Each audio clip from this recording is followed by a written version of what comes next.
vlogs, my guest is Dr. Sambhu of Ayusha Ayurvedic Center in Thiruvananthapuram, Kerala. I was privileged to be talking to the doctor about his journey as an Ayurvedic doctor and his vision of Ayurveda. I am sure you all love my content. Do like, share, comment and subscribe to my channel. So what are you waiting for? Let's talk to Dr. Sambhu.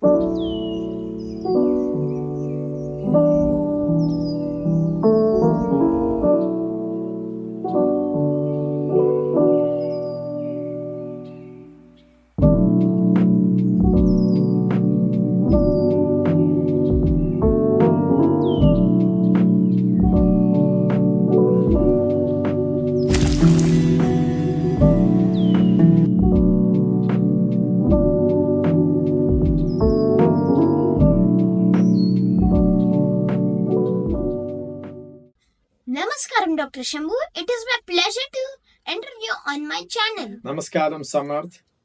Happy to be with you. And I'm very proud of you that you started your own channel and with all the success with your channel. So, thank you for having me here. Yes. Really honored. Thank you. Yes. Dr. Sambhu, what motivated you to become an Ayurvedic doctor?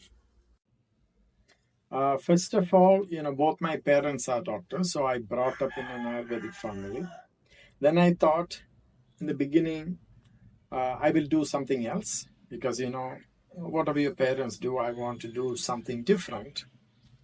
But the more and more when I start to learn Ayurveda, because I was helping my father to make medicine from high school. And so when my father was here, patients will come. And so when he's not here, as you know, it is not legal. But when they come and see me, your father is not here, tell us what to do and other things. So I start to be in the process helping him making medicine from my high school time. And I start to see it is helping people. Plus it gives a kind of a satisfaction when people are feeling better. It gives a real satisfaction deep into me. Then I thought if I work for something else, am I going to get this much of satisfaction? So it turned into a passion over the time. As you know, whatever it is, your first choice will be your passion. So the passion came to me, then I decided to study Ayurveda and focus on it. What were the challenges that came your way when you were pursuing to become an Ayurvedic doctor? And is it very tough education? Both my parents studied Ayurveda and the Western medicine. In India, especially in the 80s, when I'm in high school, I'm born in a 60s, 64, 65 time in that window. So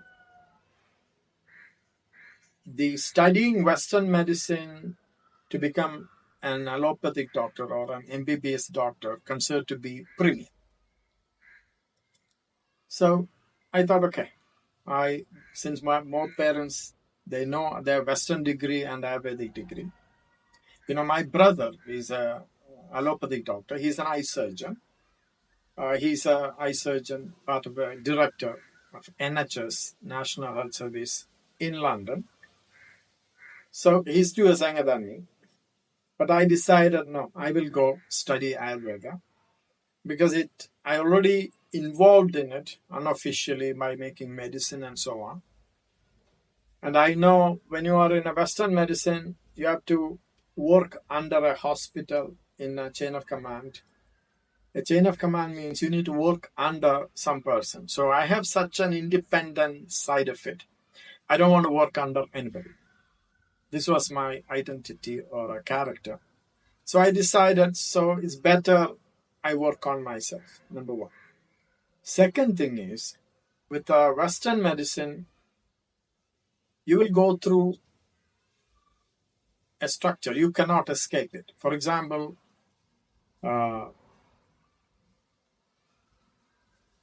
during the MBBS, You have to work sometimes 36 hours back to back. But it's part of it. Once you're in it, you have to go for it. It's not negotiable.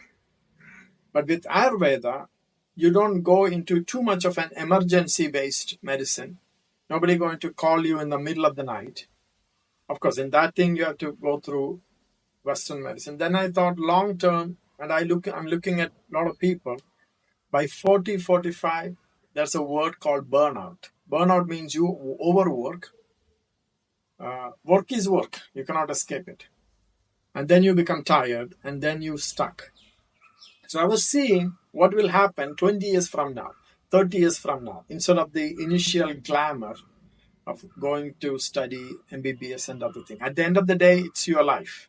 So you need to see how your life, everything works. So I was going through all these confusion in the beginning.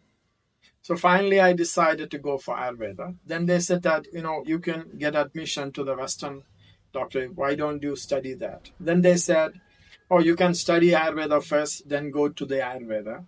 That means that I have to spend another 12 years to get an undergraduate degree. So I went through all of these things. I was in a huge conflict, but then I decided I go through Ayurveda. So when I go through Ayurveda, then it feels like, okay, you are in the medical field, you are a second class thing because everybody go to the Western doctor first. Ayurveda don't deal with emergency medicine. But I said, okay, whatever it is, I'm going to deal with it. But then whole picture changed. I got my glamour, everything back. Suddenly when I got all these Western clients, most of them are high-end celebrities, everything start to come. So then that part is there. So it was pretty hard in the beginning. When you start or a clinic, at the end of the day, people need to approve you, allow you for the treatment. It's come from deep trust. You don't go to a doctor unless there's no trust. So developing trust, developing my own clinic without the help of my parents and other things. So I decided no help, no nothing, no economic help. So I will go through my thing. Actually, 1980, I took from my father, I think around 1,600 rupees just for an advertisement. The rest is all I made myself. So all those things are pretty hard at that time. And so this was my initial difficulties when I started a clinic here. How big is the Ayurvedic industry and what is its future? The traditional medicine of India is Ayurveda. So before the Western medicine came, even Western medicine, allopathy, everything came, say, 100 years ago, but it was located only into the elite class of the Indian cities. 90% of India was still villages, towns and everything. It was still managed by Ayurveda or those doctors in the village, and they give herbal medicine and so on. So the fundamental medicine Indians survived all these years is because of Ayurveda. Even now, the Western medicine is still focused on the Indian cities only.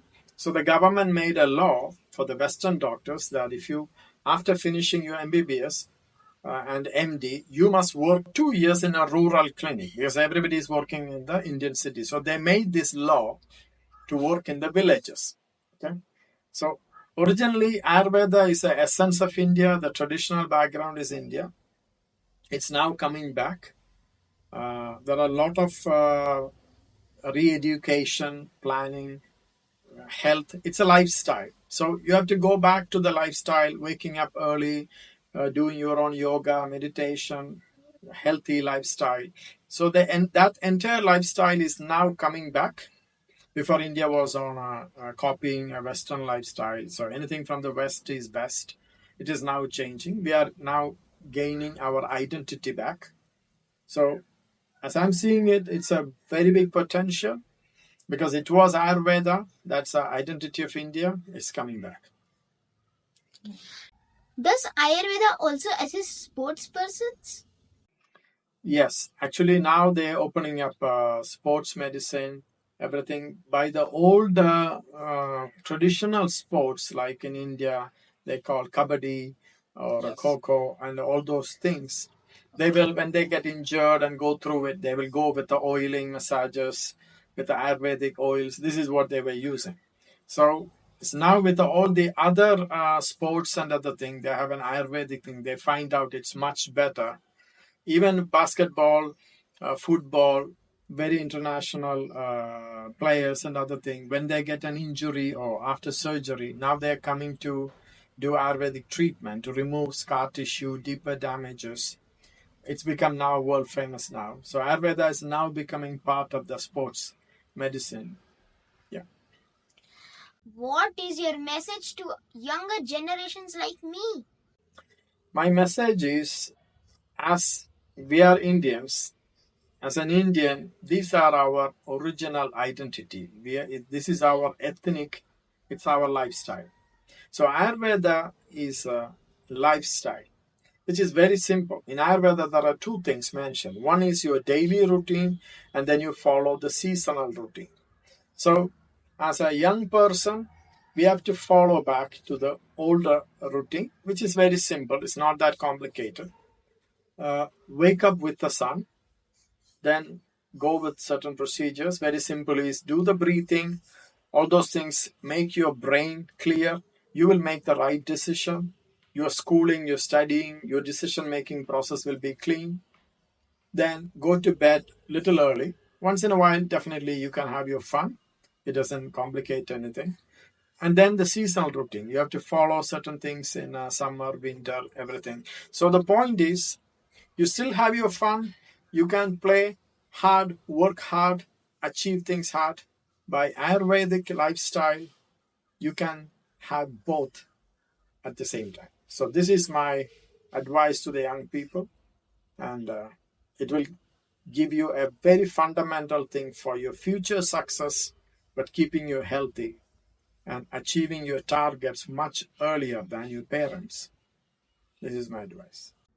Thank you, Dr. Sambhu. It's my pleasure to enter you on my channel once again. Namaskaram, sir. Thank you. It's an honor, and I was so impressed by you doing the channel and everything. In my time, this is not even, beyond my possibilities and everything. So I'm so proud of you. Keep it up. Thank you. Thank you, and wishing you all the success in your future things. Thank you.